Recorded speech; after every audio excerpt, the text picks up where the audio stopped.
Welcome back to Trans Guy Reacts. And my name is Nick, and I talk about women's basketball. I've been a fan for 20 plus years. I cover pretty much all NCAA women's basketball, WNBA, WNBL, and AU sports, the women's basketball version of that. It's a labor of love. There's a lot of new fans in women's basketball, a lot of fair weather fans, but that's okay. I'm glad that people are into the games now and are watching. It's about time.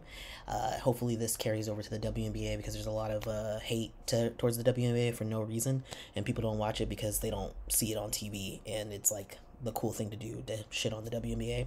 But now that the NCAA has all of these storylines and it's interesting to people, and you got your great white savior and Caitlin Clark, who is like kind of the media loves to put her up on a pedestal, which you should. She's a really great basketball player, but coming from a long line of like Sabrina Ionescu or Kelsey Plum, Brianna Stewart, although Brianna Stewart actually has championships behind her name. But coming behind those people in terms of like the media loves, a white girl who's pretty, who can hoop. So that's bringing a lot of eyeballs, which is great. A lot of racists are watching the game now too, which they're going to be surprised about, because when they start watching her in the WNBA, it's 80-90% black women, and they're going to hoop, and they're going to be better than Caitlin. So we'll see how people deal with that. But I'm glad that it's bringing more eyeballs, and I'm glad that we're getting more attention in the game. I do want to talk about this. This video isn't really about the controversies or whatever, the hype in media over the women's game. I just want to talk about the Final Four. So let me get into that. So the Final Four, I was watching it. I was watching the live version of it side by side with the Bird and Taurasi show with Sue Bird and Diana Taurasi. So they were doing their commentary, having guests on. So that was pretty cool to see. And I saw online that some people didn't like the takes that Diana and Sue were making, especially Diana, saying that, or even Brianna, when they were saying about, Caitlin and other people coming into the league. Obviously, there's a bias there because they all are from UConn, clearly. But really, they're just telling the truth in that, like, every single rookie who comes into the WNBA has their welcome to the league moment, where they might have been balling in college, but college ain't the pros, and they're gonna learn. They could still be good. There's definitely players who come into the WNBA and they're good off the bat. Even Leah Boston was good off the bat, but she went to the Indiana Fever, which is a shitty team, and they're young, so they didn't win. They won a little bit more than they did last year, but they still didn't win that much, right? They're not going to be great. It's going to take time. Sabrina Ionescu came into the W and has had a very hard time adjusting. It's taken her about the three years now to really like acclimate and actually be good. Being on New York Liberty has helped with, now that it actually has a team of people who can assist with the with the wins. And the same for Kelsey Plum. Kelsey Plum was not good when she came into the W. She learned really hard that she had to work harder and she had to learn how to play against grown-ass women. And now she's it took her like 3 or 4, maybe even 5 years to really figure it out, and now she's amazing. But I think I see the same trajectory with Caitlin Clark. She's not going to be that great, but she'll be good enough. She will be effective, but she's not going to be playing the same way she is in college, and they were pretty much just saying that. But anyway, back to the Bird and Taurasi show. I really loved Diana. She is so ridiculous. She was saying the most ridiculous things. She was like, she said something. She was like, "We're gonna have the #1 cock in the nation, Asia Wilson." Which was fucking hilarious. I think she said cocks are on fire at the end of the third quarter as well. She said something about the cocks. Last year when they did their show, she was also making all these jokes about cocks, and I'm like, girl, get it? It's hilarious. Say all the jokes. And Sue is just like trying to hold back tears or like laughter and shit. Is hilarious. I love that they had so many people on. They had Cheryl Miller, they had Kelsey Plum, Asia Wilson, Juju Watkins, Cameron Brink, Hannah Hidalgo, Megan Rapinoe, Brianna Stewart, Jason Sudeikis. All of these people were on it, which is great. More eyeballs. I love to see actual basketball players though. Jason Sudeikis is just like a huge fan, I guess, but he has no sports inclination at all. But whatever, whatever. Eyeballs are eyeballs. Ted Lasso. I don't watch the show. I don't care. I'm glad he's there. I love that they had Cameron Brink on, and Diana was giving her shit about fouling out. Although she took it with she took it well. She knows that's her problem. That's what she needs to work on going into the next year.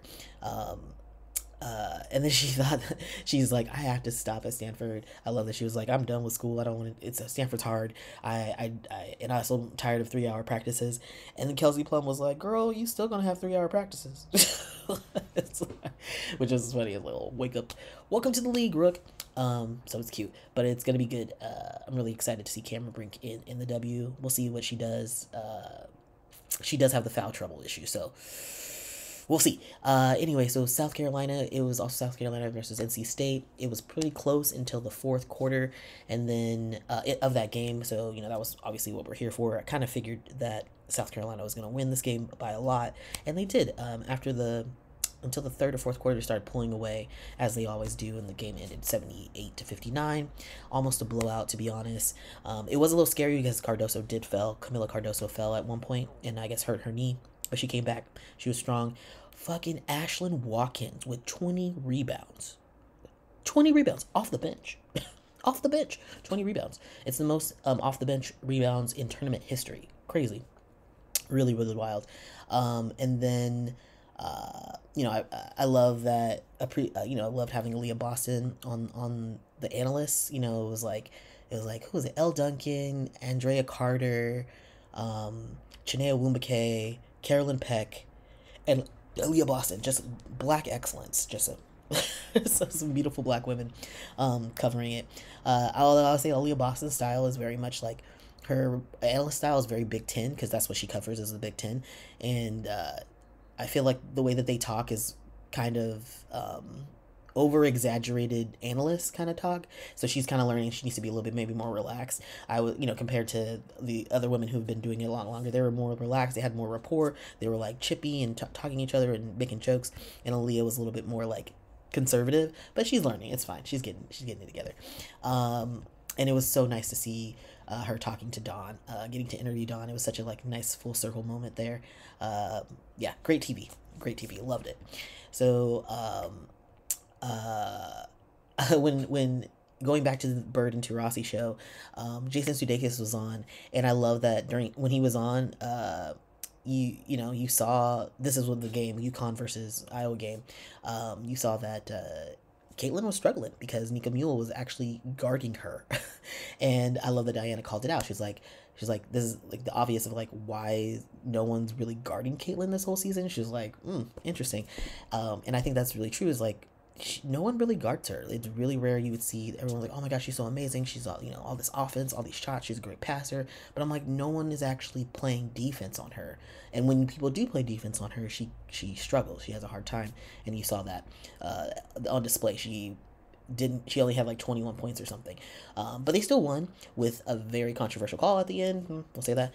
But yeah, UConn was pretty much winning that game in the beginning, and then the second half happened, and I don't know what happened to Paige Beckers. She just kind of disappeared. I don't know what they were running, but whatever. I did love, back to Sue and Diana, their show, Megan Rapinoe was on, and Sue didn't even know she was going to be on. She was like, oh, did y'all know that Sue was that Megan was going to be here? She had no idea. I love that they were just like, yeah, whatever. And then going back to that game, UConn, Iowa, all the foul trouble started happening against UConn, and it was very uneven. And Iowa started getting the lead, and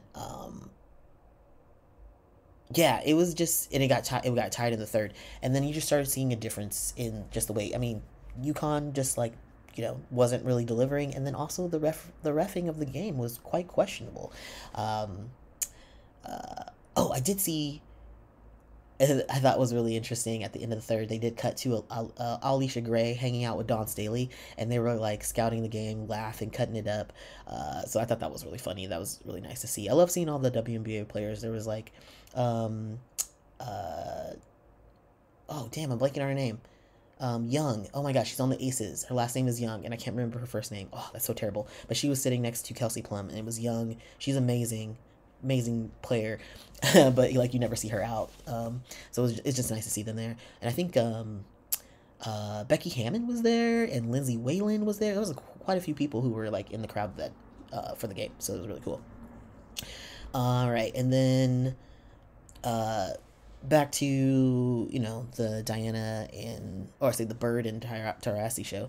Brianna Stewart was on, and she brought up the fact that like people were on her neck for saying that Caitlyn needs to win a championship to be considered the great, and she's right. I mean, obviously she's biased because she has four.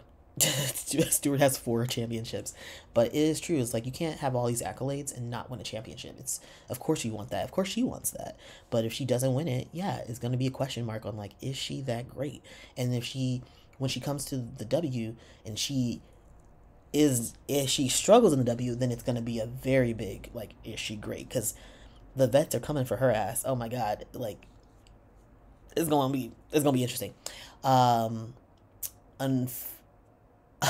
Unfortunately, the refs called a moving screen on Edwards, which, it was a moving screen, but in these kind of moments where there's 3.9 seconds left and it wasn't like really wasn't that big a deal, like the ref should not be calling a moving screen in those big moments. We'll never know if UConn would have got that shot off if they would have won. And it puts a blight on the NCAA games for the women's game because it's really people who are just like tuning in because they were even though they were excited to even see Caitlyn, seeing the reffing and how things are happening, seeing how the reffing happened in West Virginia's game, seeing how the reffing happened in their Middle Tennessee game or whatever. I think it was Middle Tennessee against Iowa. How the reffing was. Oh no, sorry, not Middle Tennessee. It was Holy Cross. People are going to think they're like obviously that the NCAA wants all those eyeballs. They want Iowa to be in the tournament, and it's rigged. This is a rigged game. So now there is taintedness about this, and I'm sorry to Gabby Marshall. She's getting all this hate because of that foul that was called against Aaliyah Edwards, and she doesn't deserve it. She's not the ref who called it, so it's true. But it still put a blight on these games, and now people are going to think it's rigged, which is like loses the legitimacy for the game. It's just it's very frustrating to experience, and really not the way that fans want the game to end. And now going into this championship game, people are going to be very, very on the eyes on the refs and seeing what they're calling, because if things are lopsided, if there's really ticky-tack fouls called, people are not going to trust it, and they're not going to have legitimacy over who. If Iowa wins and there's a lot of fouls against South Carolina that should not have happened, people are not going to say this win is legitimate. They're going to be like, just like last year in the Final Four, like when Aaliyah Boston got all of these crazy fouls that she'd never gotten all year, all these ticky-tack fouls that limited them, and then Iowa wins that game by 4 points, mind you, 4 points. People look back on that and like, was that legit? Like, that seemed like it was rigged. It was rigged against South Carolina. And if we go into this and this happens again, not only will there be like a lot of disdain against Caitlyn, the players in the league are also they're gonna chop that up. They're like, that's some good dinner. We're gonna eat her up, because they're not gonna have a lot of respect for her. And I'm to be honest, why should they? All they've seen is offense. They haven't seen her actually play defense or actually have a well-rounded game. They've just seen offense. So I'm worried about her. I'm worried about the hard foul she's about to get. Oh, Caitlyn, you're gonna if you don't win this championship fair and square, your ass is grass in the league. I'm telling you. Oh my god, it's gonna be so bad. It's gonna be a little humorous too, but it's gonna be like, she's gonna be getting hard fouls. She's gonna be getting knocked down. She's gonna be getting the hardest of blocks. It's gonna be ugly. So for her fucking safety, for Caitlyn's safety, I'm like, this needs to be a completely clean game, and they got to be very clear, like they're playing clean basketball, and she needs to win on her own accord, not because the refs want her to win for the views, And the views were good. I mean, like for the Final Four, it was like I think 12 million views or something like that. Or no, for the Final Four, it was 7 million views for South Carolina and NC State, and then 14 million for the UConn versus Iowa. But then I think that was the high, but it was like 10 million average, and that's amazing. It's like the most ever for a women's college game. We love to see it. I just hope those eyeballs come to the W. But that's also on the W to have a better CBA deal, a media deal, because like they're never on TV. So like, how are you gonna watch it unless you have League Pass? And most people don't buy League Pass. It's a whole thing, whatever. Okay. So But yeah, I want to also bring back, feel bad for Gabby Marshall because she's getting a lot of hate, a lot of death threats, and because you have your fair weather fans, these keyboard warriors who love to talk shit and leave bad comments and mean comments on people when they don't like something, which is exactly why I don't have my comments on. I don't have time for drive-by hate by 10-year-olds, by 50-year-olds, whatever, who just want to talk shit, have never really watched professional basketball, who are just coming in here for, like, because they see it online and it's all over their feed, so they have to watch. I'm not here for your fair weather fans. I'm here for people who want to learn about the women's game, who want to get educated, who want to be excited, but I'm not here for your hot takes when you haven't even, like, you haven't done anything. You haven't watched. You don't know any history. You just want to spew your opinion just because. I ain't here for that. So no, I put the energy. I make all these videos, this time, this effort. I do all this research. No, you don't get to comment on my page and leave hate. I'm just not gonna have it. I don't have time for it. I don't think it's worth it. I don't think your 1% or less are comments versus like actual views.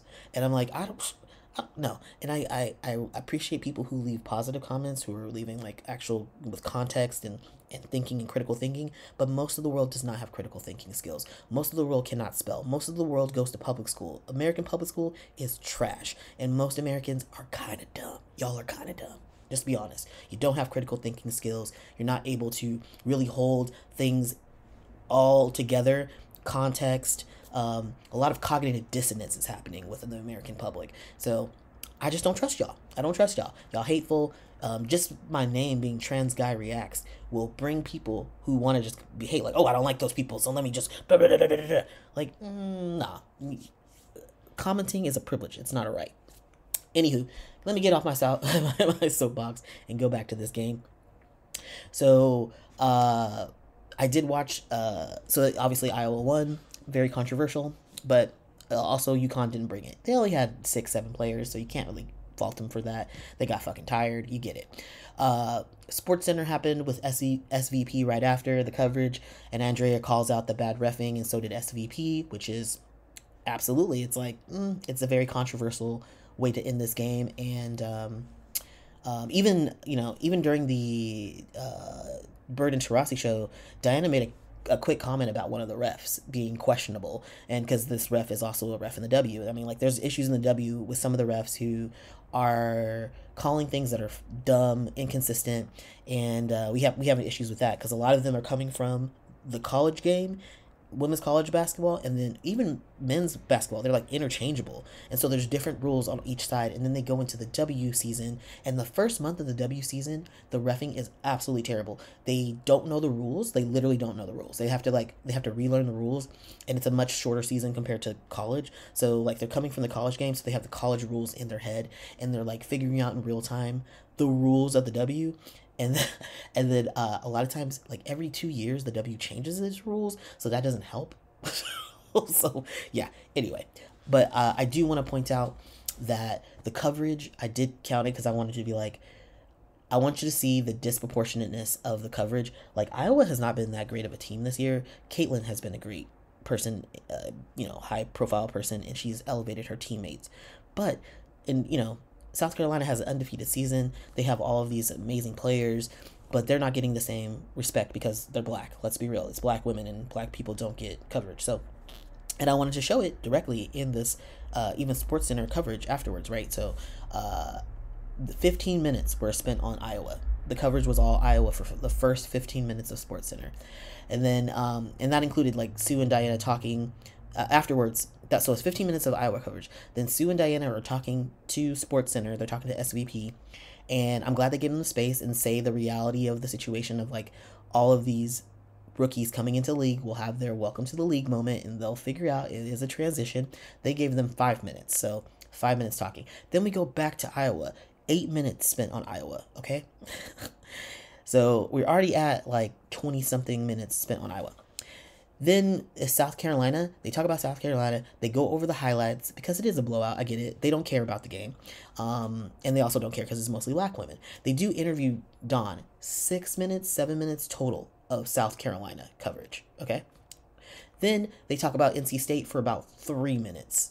Okay. Then we go back to fucking Iowa.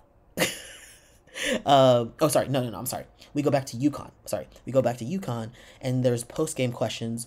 They're asking them about the foul. Obviously they don't agree, but they acknowledge it's not, it's not one play that determines a game. And that was like 4 minutes talking about UConn in relation to the Iowa game, right? So we're still kind of talking about Iowa.